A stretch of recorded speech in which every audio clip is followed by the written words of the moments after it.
Hello प्यारे बच्चों, देखिए आज 12th क्लास की फिजिक्स चैप्टर नंबर 3 और आज है लेक्चर नंबर 58। तो देखिए अब तक हम विभवमापी का सिद्धांत और विभवमापी के उपयोग पढ़ चुके हैं, जिसमें हमने दो एप्लीकेशंस बताए थे इसके कि एक तो इसकी सहायता से दो सेलों के विद्युत वाहक बलों की तुलना कर सकते हैं, दो बिंदुओं के बीच विभवांतर ज्ञात कर सकते हैं और इसकी सहायता से किसी सेल का आंतरिक प्रतिरोध ज्ञात कर सकते हैं।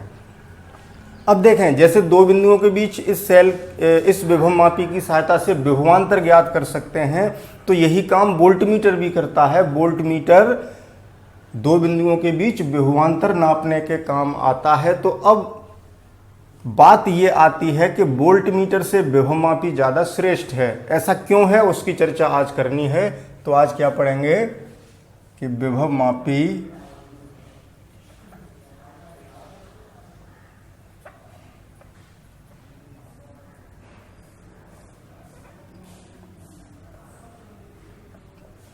वोल्टमीटर से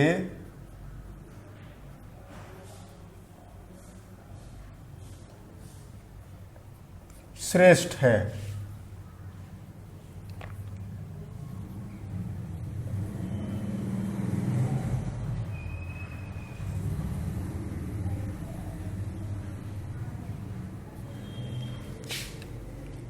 That is potentiometer, सॉरी भाई,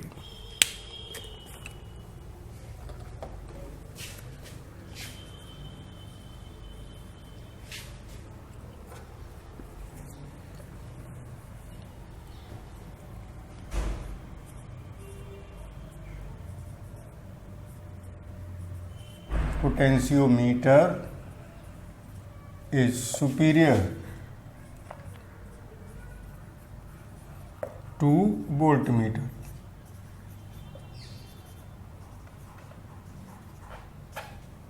इस टॉपिक की आज चर्चा करेंगे, तो ध्यान से समझेंगे बच्चों। तो देखिए, हमने ये देखा कि विभवमापी में शून्य विक्षेप की स्थिति प्राप्त करते हैं। उस समय क्या होता है, सेल से कोई विद्युत धारा प्रवाहित नहीं होती है जब शून्य विक्षेप यानी नल डिफ्लेक्शन। शून्य विक्षेप को क्या कहते हैं, नल डिफ्लेक्शन या अविक्षेप स्थिति से हम दो बिंदुओं के बीच विभवांतर या विद्युत वाहक बल ज्ञात करेंगे। तो इससे होता क्या है कि जब धारा नहीं बहती है उस स्थिति में शून्य विक्षेप स्थिति प्राप्त होती है, जिससे एक्यूरेसी हमें मिलती है। वोल्टमीटर में ऐसा क्या होता है जिससे कि एक्यूरेसी नहीं मिलती, उसको समझ लेंगे पहले। देखिए वोल्टमीटर क्या करता है, जैसे सपोज ये कोई वायर है, ध्यान रखेंगे इस बात को। इस वायर में कोई धारा बह रही है और इन दो बिंदुओं के बीच हमें विभवांतर ज्ञात करना है। तो देखें किस तरीके से वोल्टमीटर विभवांतर नापता है। जब इस बात को समझ लेंगे तब दोनों में कंपैरिजन कर पाएंगे। तो देखिए वोल्टमीटर को हमेशा उन दो बिंदुओं के बीच समांतर क्रम में जोड़ दिया जाता है। ये हो गया हमारा वोल्टमीटर। ओके, तो अब होता क्या है कि इन दो बिंदुओं के बीच जो विभवांतर ये वोल्टमीटर मापेगा, तो जितना विभवांतर है उससे कम रीडिंग देगा। ऐसा क्यों? क्योंकि कुछ धारा वोल्टमीटर में से भी होकर के जाएगी, जिससे कि इसका जो पॉइंटर है वो डिफ्लेक्शन पैदा कर सके। देखिए वोल्टमीटर में यहाँ एक स्केल लगा होता है, इस तरीके से डिविजन्स होंगे, जैसे यहाँ 0, यहाँ 1, 2, 3, इस तरीके से, और एक पॉइंटर होगा। तो जितने वोल्ट होगा ये पॉइंटर उतने पर ही चले जाएगा। और यहाँ डिवीजन्स होंगे, जैसे मान लो 10 डिवीज़न हैं, 1, 2, 3, 4, 5, 6, 7, 8, 1, 2, 3, 4, 5, 6, 7, 8, 9, 10, जैसे ये हैं। और 1, 2, 3, 4, इस तरीके से ये डिवीजन्स इस पर बने होंगे। मैंने केवल यहीं बना दिए हैं समझाने के लिए।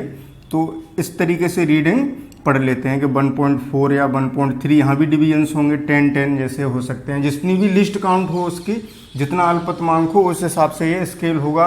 और इसकी परास क्या है, 2 वोल्ट तक नाप सकता है या 3 वोल्ट तक, उस हिसाब से स्केल बना हुआ होता है।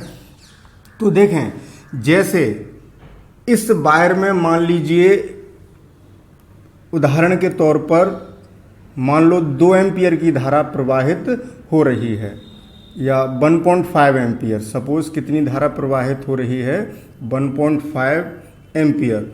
और यहाँ इन दो बिंदुओं के बीच इतने, इस बिंदु से इस बिंदु तक जो वायर है इतने टुकड़े का प्रतिरोध है मान लीजिए 2 ओम।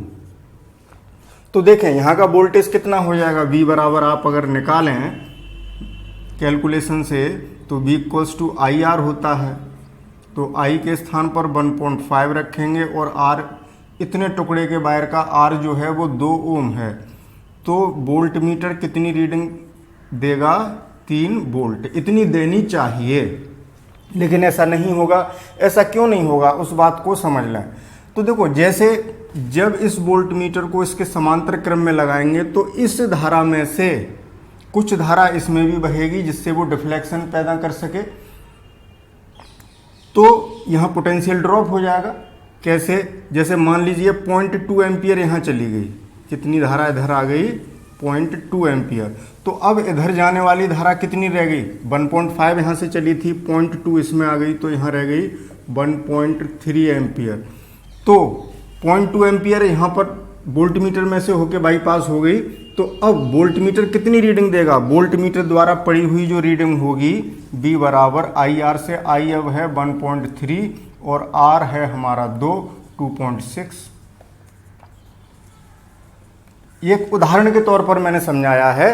तो 3 वोल्ट जबकि पोटेंशियल डिफरेंस था उन दो बिंदुओं के बीच, लेकिन वोल्ट मीटर हमारा 2.6 वोल्ट बता रहा है। बात समझ रहे हैं। तो एक्यूरेसी नहीं आई। तो वोल्ट मीटर हमेशा थोड़ा कम विभव बताता है, एग्जैक्ट नहीं बता पाता, क्योंकि कुछ धारा इसमें से जाती है जबकि यहाँ पर कोई धारा नहीं बहती। अविक्षेप की स्थिति में हम रीडिंग कैलकुलेट करते हैं तो यहाँ त्रुटि होने की संभावना कम है। अब देखें होगा क्या कि हम वोल्ट मीटर को ऐसा बनाएं जिससे कि कम से कम धारा जाए, या ऐसा वोल्ट मीटर होता, अब जैसे 0.1 एम्पियर जाती, मान लो यहाँ कितनी धारा जा रही है 0.1 एम्पियर, तो यहाँ कितनी रह गई 1.4 एम्पियर। तो रीडिंग कितनी देगा, I कितना है 1.4 और R है 2.8। तो देखिए वोल्टेज की एक्यूरेसी और बढ़ गई पहले से। 3 वोल्ट है पोटेंशियल डिफरेंस, लेकिन जब धारा 0.2 जा रही है तो वो 2.6 बता रहा है, 0.1 जा रही है इसमें से तो 2.8 बता रहा है, यानी पहले से और ज़्यादा अच्छी रीडिंग देने लगा। तो ऐसा एग्जैक्ट कब दे सकता था ये कि इसमें से बिल्कुल धारा न जाए, यानी इसका प्रतिरोध अनंत हो, तो वो एक आदर्श वोल्ट मीटर हो गया। आदर्श वोल्ट मीटर क्या होगा, जिसमें से बिल्कुल धारा न जाए, यानी उसका प्रतिरोध अनंत हो। लेकिन प्रैक्टिकली ऐसा संभव नहीं है कि इसमें से बिल्कुल धारा न जाए। अब बिल्कुल धारा नहीं जाएगी तो इसमें कुंडली में विक्षेप कैसे उत्पन्न होगा, चुंबकीय क्षेत्र उत्पन्न नहीं होगा, उस पर बलाघूर्ण नहीं लगेगा और पॉइंटर विक्षेपित ही नहीं होगा।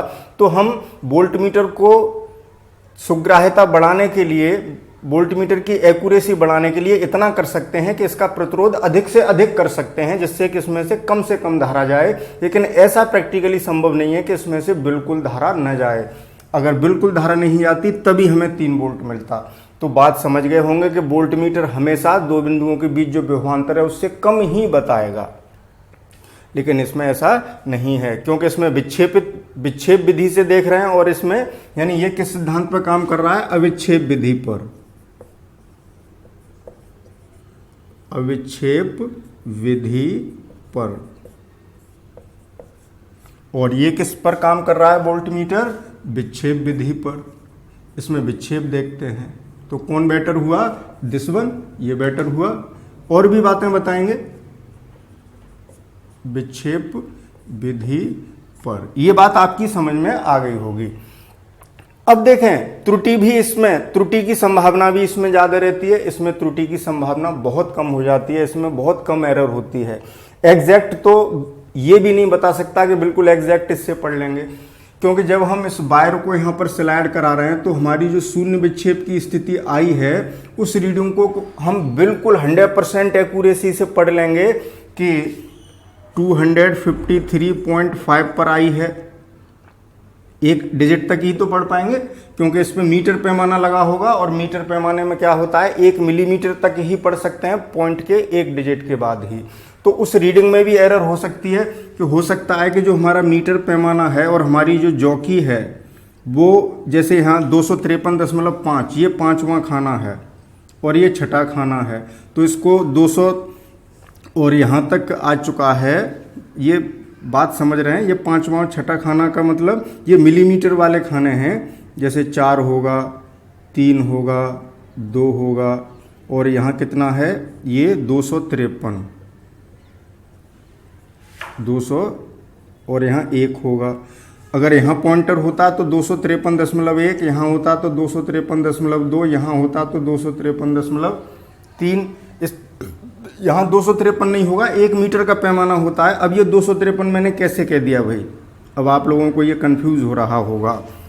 देखो इस वायर में ये जो हमने सिंगल वायर दिखाया है, ये वायर ऐसे फेरों से आ रहा है। तो देखें मान लीजिए पॉइंटर हमारा यहाँ है, ये वाला पॉइंट ये स्थिति है यहाँ पर, तो यहाँ 53 होगा। तो देखिए 100 सेंटीमीटर ये हो गया और 100 सेंटीमीटर ये 200 और 53 ये, तो ये वायर कितना लेंदी हो गया, मतलब यहाँ तक कितना रीडिंग पढ़ेंगे इतनी। ये रीडिंग यहाँ समझाने की कोशिश की है मैंने। तो 253.5 पढ़ें उसको या 6 पढ़ें, ये मिलीमीटर वाले खाने हैं, बड़े मैंने इसलिए दूर दूर बनाए हैं आपको वीडियो में साफ दिखाई दें। तो बात समझ रहे हैं। यहाँ जैसे जो मीटर पैमाना लगा हुआ 1 मीटर का, सेंटीमीटर होंगे 1 2 3 4 5 6 100 सेंटीमीटर तक। तो 53 के बाद छोटे छोटे खाने भी, तो हर 1 सेंटीमीटर के बीच में छोटे छोटे 10 खाने होते हैं जो मिलीमीटर को बताते हैं। ये मीटर पैमाने से रीडिंग पढ़ना आप लोग जानते हैं, तो बहुत छोटी क्लास की बात हो गई। तो ये वायर हमारा 253.5 लेंथ तक हुआ यहाँ पर, जो कि यहाँ शून्य विक्षेप की स्थिति बता रही है। तो अब 253.5 पढ़ें या 6 पढ़ें, तो एग्जैक्ट तो नहीं इसमें भी पढ़ सकते, तो यहाँ थोड़ी सी एरर तो इसमें भी आएगी, लेकिन त्रुटि इसमें इसकी तुलना में बहुत कम होगी। कैसे, उस त्रुटि को और समझते हैं। अब इस बात को मैं फिर दोबारा समझा दूंगा बच्चों। अब यहाँ मीटर पैमाना में बनाऊंगा तो बहुत समय लगेगा, तो आप इतना तो समझ रहे होंगे। तो त्रुटि की बात कर लेते हैं, इसी की त्रुटि देखते हैं पहले, फिर इसकी त्रुटि देखेंगे। तो इसको हटा देता हूं मैं, पहले स्क्रीनशॉट ले लें, इसको हटा देता हूं। एक तो इसलिए बेटर है कि ये अविच्छेद विधि पर काम कर रहा है और ये विच्छेद विधि पर काम कर रहा है, इसलिए बेटर हो गया। ये बात समझ में आ गई होगी। अब मैं यहाँ पर समझाने की कोशिश कर रहा हूँ त्रुटि किसमें ज़्यादा होगी। देखें, मान लीजिए इसकी लिस्ट काउंट, अब जैसे यही है हमारा, यहाँ 0 है। जैसे बड़े बड़े खाने होंगे और बीच में छोटे छोटे खाने होंगे जो कि लिस्ट काउंट को बताएंगे। जैसे इसमें 1 बोल्ट के अंदर 10 खाने हैं, तो अल्पतमांक कितना हो गया, यानी हम 1 खाने तक पढ़ सकते हैं यहाँ तक, तो 0.1, यानी 1 बोल्ट के भी 10 खाने हैं। तो अल्पतमांक लीस्ट काउंट, लीस्ट काउंट क्या होती है, अल्पतमांक 11th में पढ़ के आए हैं, जिस यंत्र से हम कम से कम माप सकते हैं वही लिस्ट काउंट होती है। कितनी हो गई, 0.1 बोल्ट। तो जो त्रुटि है, अधिकतम त्रुटि इतनी ही होगी। हमसे कितनी त्रुटि हो सकती है, 0.1 बोल्ट की, यानी ये वाला जो वोल्ट मीटर है वो अधिकतम त्रुटि इसमें कितनी आ जाएगी, किसी भी रीडिंग में अधिकतम त्रुटि 0.1 वोल्ट की आई। अब पोटेंशियोमीटर की ओर देखेंगे थोड़ी देर बाद। तो देखें ऐसा क्यों हुआ, मैंने अभी बताया था कि पॉइंटर हमारा 4 और 5 के बीच में हो तो उसे 0.4 पढ़े या 0.5।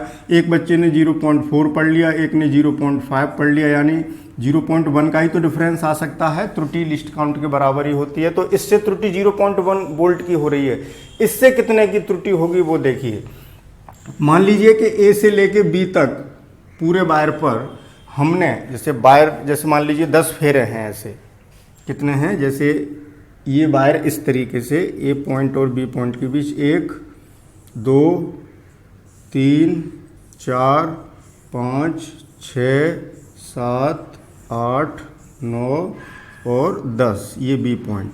यानी ये वायर हमारा कितना हो गया, और यहाँ 1 मीटर पैमाना लगा होगा, तो ये वायर हमारा 10 मीटर लंबा हो गया, 10 मीटर। और इन सिरों के बीच हमने 2 वोल्ट विभवांतर लगाया है, तो हमारी विभव प्रवणता कितनी हुई, यहाँ लिख देते हैं, विभव प्रवणता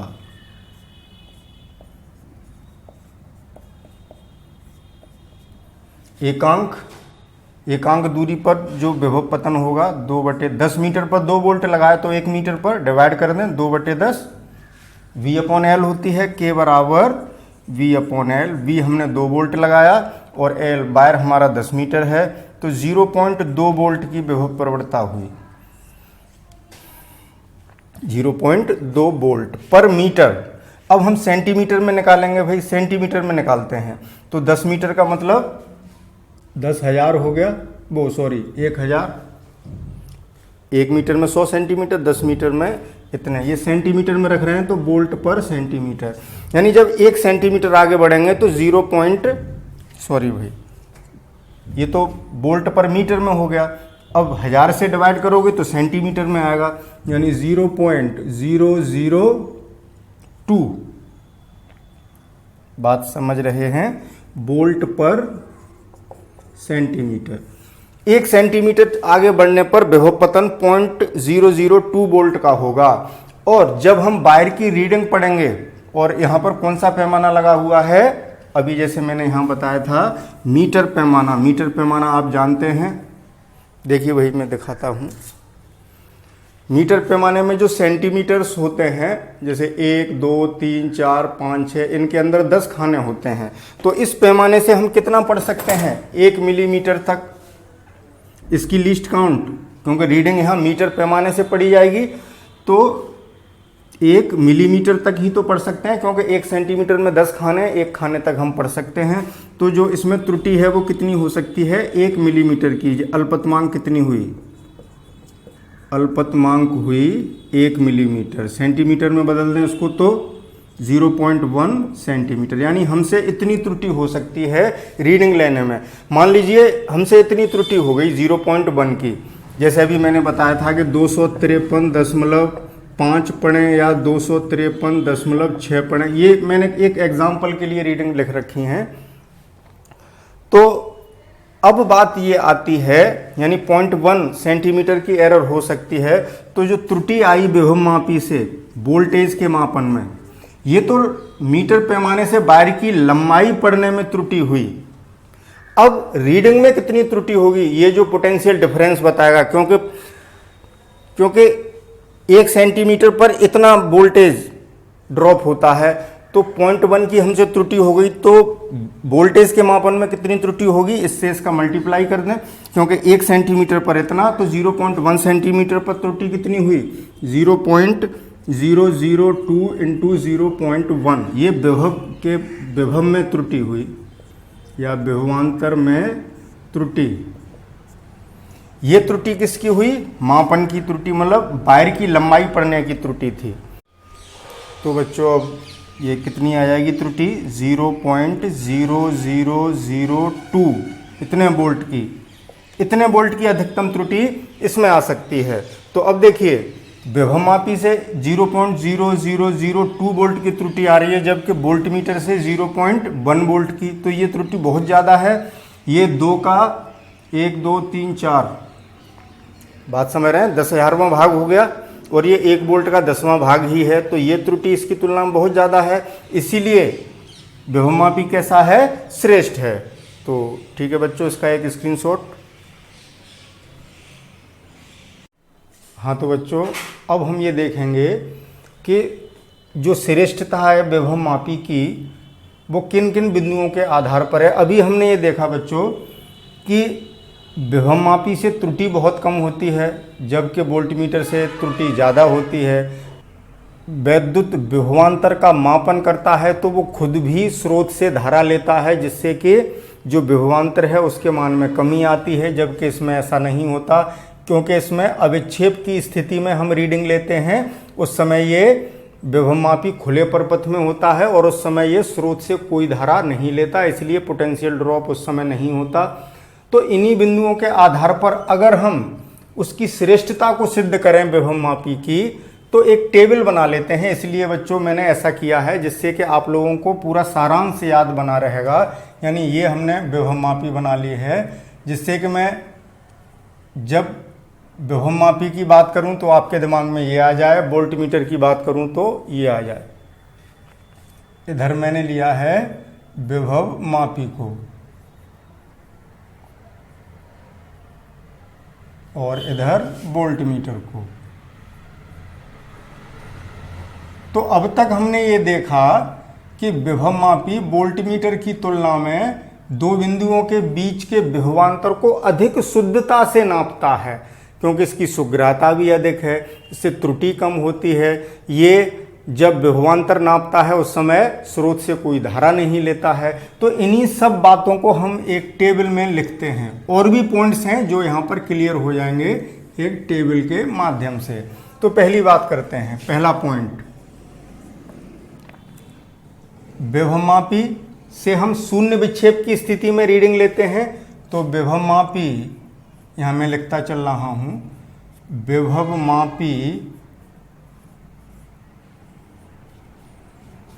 शून्य विक्षेप की स्थिति में, शून्य विक्षेप की स्थिति में स्रोत क्या है, बैटरी या सीसा संचायक सेल, यानी बैटरी की बात हो रही है, से कोई धारा नहीं लेता है।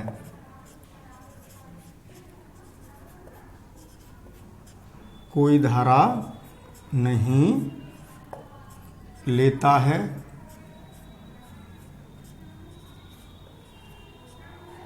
अर्थात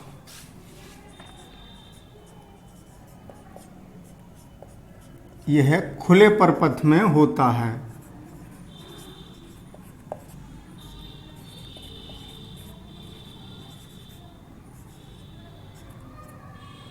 खुले परपथ में होता है।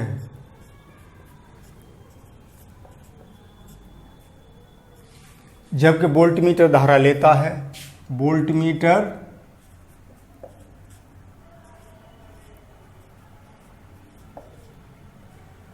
सदैव स्रोत से धारा लेता है, इसीलिए पोटेंशियल ड्रॉप होता है। एक पॉइंट ये हो गया, ये कोई धारा नहीं लेगा क्योंकि अविक्षेप स्थिति है, और ये कोई कुछ न कुछ या थोड़ी बहुत धारा अवश्य लेता है। अगला पॉइंट, सॉरी ये दूसरा पॉइंट नहीं है, वही यही मिस्टेक हो जाती है। ये इसी पॉइंट का एक कंपैरिजन है, ये भी पहला ही पॉइंट है। तो दूसरे पॉइंट की बात करते हैं। यह अविक्षेप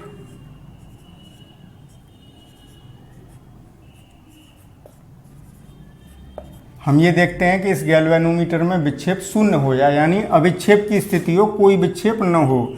अविक्षेप या शून्य विक्षेप कह लें, या शून्य विक्षेप। शून्य पर देखते हैं इस गैल्वेनोमीटर का पॉइंटर। शून्य विक्षेप की स्थिति में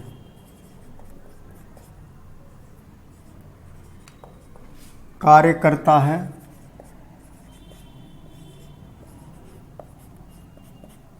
अब तक आप ये तो सीख ही गए हैं कि जब हम रीडिंग पढ़ते हैं तब क्या करते हैं कि इसको ये देखते हैं कि ये जो गैल्वेनोमीटर है, वो गैल्वेनोमीटर भी भाई ऐसा ही होता है, उसमें भी मीटर, लेकिन मिडिल में जीरो होता है। मैं पहले भी समझा चुका हूँ इस तरीके से। यहाँ जीरो होगा, इधर 1, फिर 2, इधर 1 और इधर 2, और यहाँ जी लिखा होगा। तीनों देखने में ऐसे एक से लगते हैं, गैल्वेनोमीटर, वोल्टमीटर, अमीटर। वोल्टमीटर में यहाँ वी लिखा होगा, तो यहाँ पॉइंटर हम कहाँ देखते हैं, 0 पर, तो अविक्षेप स्थिति हो गई। बात समझ रहे हैं। तो यह अविक्षेप या शून्य विक्षेप की स्थिति में कार्य करता है, और यह किस में कार्य करता है, यह विक्षेप स्थिति में। इससे हम ये विक्षेप देखते हैं, जैसे इस समय पॉइंटर 0 पर होगा तो 0 वोल्ट बताएगा। फिर इससे हम रीडिंग कैसे पढ़ेंगे कि ये कितनी वैल्यू बता रहा है, पॉइंटर किस डिजिट तक, किस डिवीजन तक पहुंच गया है। जैसे इस समय हमारा यहाँ 0 है, आपको फिगर में दिख रहा होगा, यहाँ 0 है, यहाँ 1, ये 5, मतलब 5वां खाना छोटा, तो 1.6 मान सकते हैं इसको, यानी 1.6 वोल्ट की रीडिंग दे रहा है। ये वोल्ट मीटर है। देखिए 10 डिवीजन है दोनों के बीच में, 1 और 2 के बीच में, या 0 और 1 के बीच में, यानी 1 वोल्ट के बीच में 10 डिवीजन है, तो वो 0.1 वोल्ट को बता रहे हैं। तो 1 पॉइंट छोटे कितने डिवीजन हो गए, 6, तो 1.6।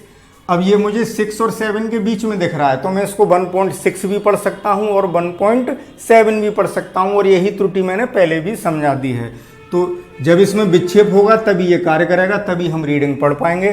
तो यह विक्षेप,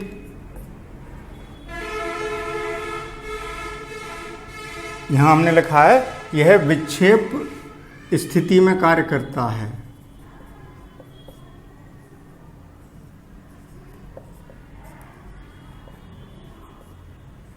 कार्य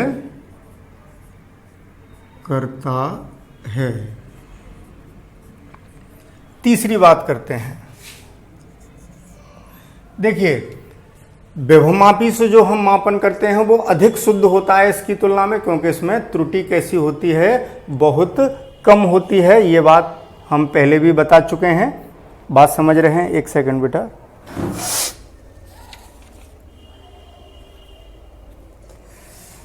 तो इसमें त्रुटि कम होती है। एक सेकंड। विभवमापी से जो हम मापन करते हैं उसमें त्रुटि बहुत कम होती है, और इसमें त्रुटि अधिक होती है, तो इससे जो वैल्यू मिलती है वो इसकी तुलना में कम शुद्ध होती है, या इससे कम वैल्यू ही मिलती है। हम ऐसे कह सकते हैं कि इसके द्वारा मापा गया, इसके द्वारा मापा गया विभवांतर, दो बिंदुओं के बीच विभवांतर ज्ञात करेंगे। विभवांतर या सेल का विद्युत वाहक बल भी ज्ञात कर सकते हैं। इसके द्वारा मापा गया विभवांतर या सेल का विद्युत वाहक बल, सेल का विद्युत, शॉर्ट में लिख रहा हूं भाई, विद्युत वाहक बल सदैव वास्तविक विभवांतर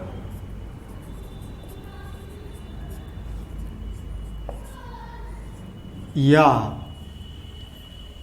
देखो जितना विभवांतर है वास्तविक विभवांतर के बराबर ही आएगा, या सेल का विद्युत वाहक बल माप रहे हैं तो विद्युत वाहक बल के बराबर आएगा। तो ये सेंटेंस बना रहा हूं मैं, तो इस सेंटेंस में कंफ्यूज मत होना कि इसके द्वारा मापा गया विभवांतर या सेल का विद्युत वाहक बल सदैव वास्तविक विभवांतर या सेल के विद्युत वाहक बल के बराबर होता है। विद्युत वाहक बल के बराबर होता है। बात समझ रहे हैं बच्चों? कहने का अर्थ ये है, जब विभवांतर नापेंगे तो जितना वास्तव में विभवांतर है उतना ही बताएगा, विद्युत वाहक बल मापेंगे तो जितना विद्युत वाहक बल है सेल का उतना ही बताएगा, जबकि इससे जो हम मापन करेंगे ये कम ही बताएगा। वोल्ट मीटर या इसके द्वारा मापा गया, इसके द्वारा मापा गया विद्युत वाहक बल किसका, सेल का। और मैं संक्षेप में लिख रहा हूं भाई, क्योंकि समय आपका वीडियो लेंदी हो रहा है, इसलिए इसके द्वारा मापा गया विद्युत वाहक बल या विभवांतर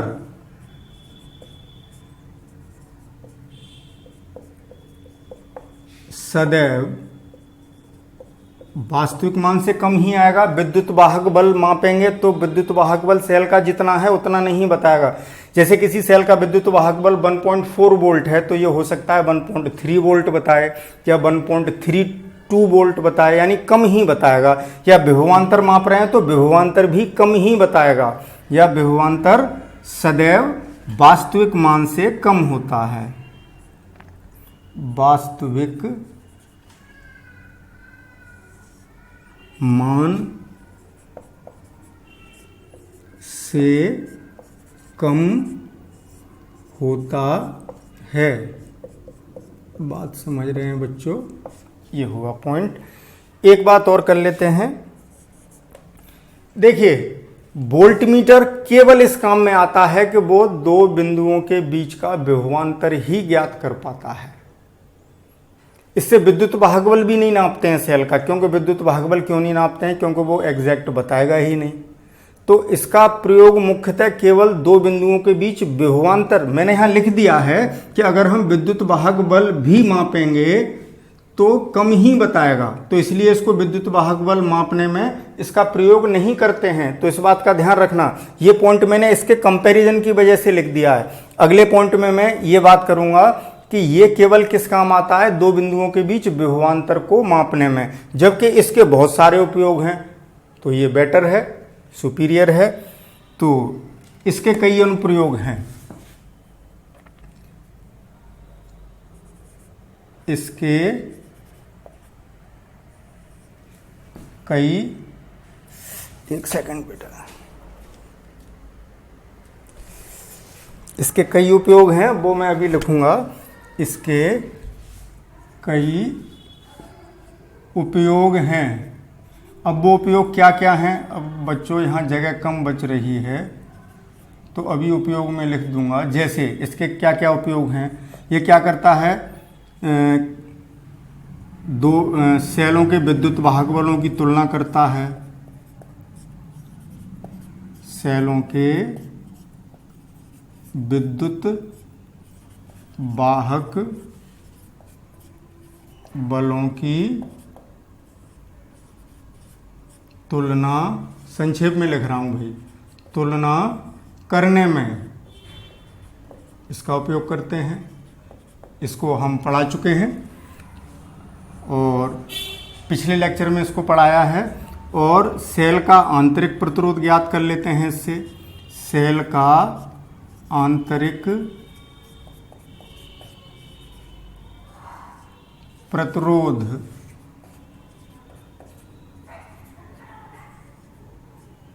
ज्ञात करने में, सेल का आंतरिक प्रतिरोध ज्ञात करने में इसका उपयोग होता है। इससे हम प्रतिरोधों की तुलना भी कर सकते हैं। प्रतिरोधों की तुलना करने में, प्रतिरोधों की तुलना करने में। बच्चों एक सेकंड रुकेंगे, मैं ये देख लूं कि ये वीडियो में आ रही है लास्ट की लाइन या नहीं।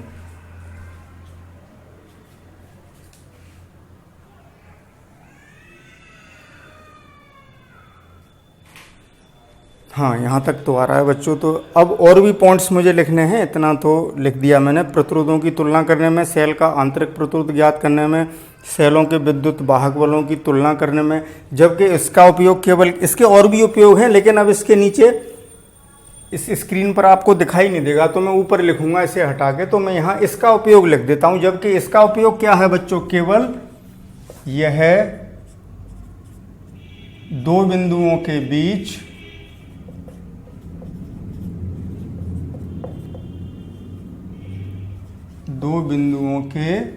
बीच विभवांतर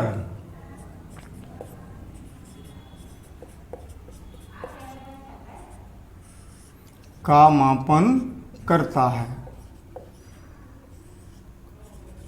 तो इसका एक ही काम है। वोल्टमीटर केवल एक ही काम करता है, दो बिंदुओं के बीच विभवांतर मापता है। जबकि देखिए, मैं यहीं अभी ओरली बोल देता हूं, बाद में लिख दूंगा। तो क्योंकि ये मुझे बिगाड़ना पड़ेगा बच्चों। देखो, सेलों का विद्युत वाहक बल की तुलना करता है, सेल का आंतरिक प्रतिरोध ज्ञात करता है, प्रतिरोधों की तुलना करने में भी इसका उपयोग होता है, ताप विद्युत वाहक बल का मापन करता है, और जो वोल्टमीटर और अमीटर हैं उनका अंशांकन भी करता है। अंशांकन का मतलब क्या है उसको समझ लें, इसको हटाने से पहले मैं समझा दूं।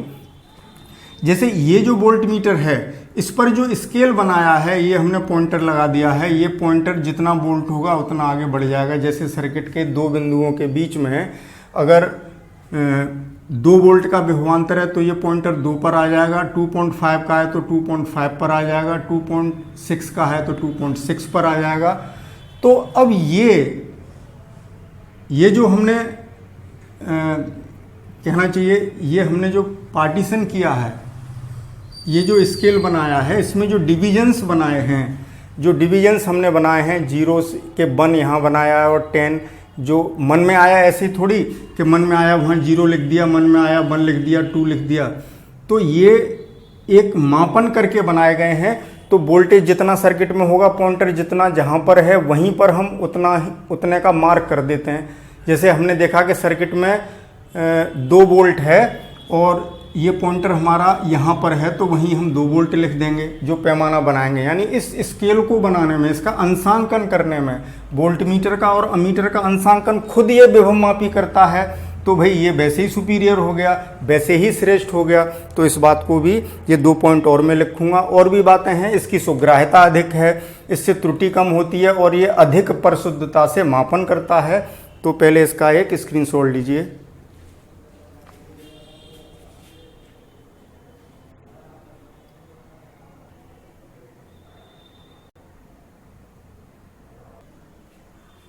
तो बच्चों, जो अगले पॉइंट में लिखूंगा वो 4th पॉइंट के ही पॉइंट हैं। जैसे 4th पॉइंट में मैंने ये पॉइंट लिखे हैं 3 पॉइंट, इसी में मैं इसके और अनुप्रयोग लिख रहा हूँ, इसलिए मैंने ये सब नहीं बिगाड़ा है। तो 3 पॉइंट हो गए। चौथा पॉइंट, इसके अनुप्रयोग जो है आप यहीं बढ़ा लेंगे। जैसे 4th पॉइंट इसका, या इसको जैसे 4th तो यहीं लिख दिया है, आप लोग 1 2 3 रोमन में डाल देना कि 3 पॉइंट सभी लिख दिए थे, तो चौथा ही लिख देते हैं। एक तो लिखा था सेलों के विद्युत वाहक बलों की तुलना और आंतरिक प्रतिरोध ज्ञात करना और प्रतिरोधों की तुलना करना, और अमीटर व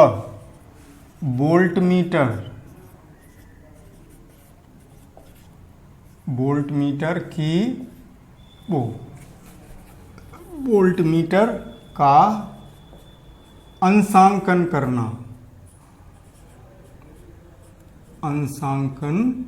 करना।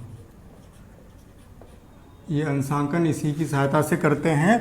और अगला पॉइंट, इसकी सहायता से हम और क्या कर सकते हैं, ताप विद्युत वाहक बल का मान ज्ञात कर सकते हैं। ताप विद्युत वाहक बल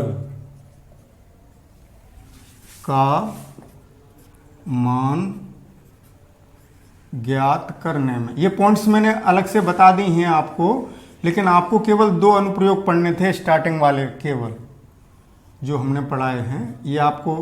लेकिन जब श्रेष्ठता की बात हो रही है इसलिए मैंने ये पॉइंट्स लिख दिए हैं। तो देखिए, इसमें बहुत सारे उपयोग हैं और इसका काम केवल क्या है, 2 बिंदुओं के बीच विभवांतर मापता है। अब बच्चों, वीडियो बहुत लेंदी हो रहा है, आप लोग अपने आप बढ़ा लेना।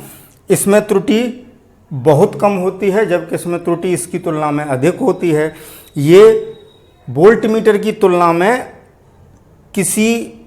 किन्हीं 2 बिंदुओं के बीच के विभवांतर को अधिक शुद्धता से नापता है, जबकि इससे ज़्यादा एक्यूरेसी नहीं मिलती। ये हमेशा कम ही मापता है 2 बिंदुओं के बीच विभवांतर को। तो इस तरीके से हमने देखा। तो पहले स्क्रीनशॉट लें।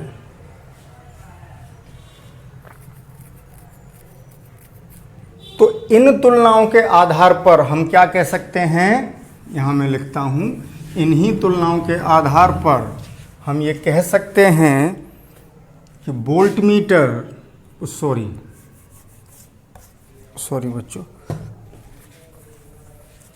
कि पोटेंशियोमीटर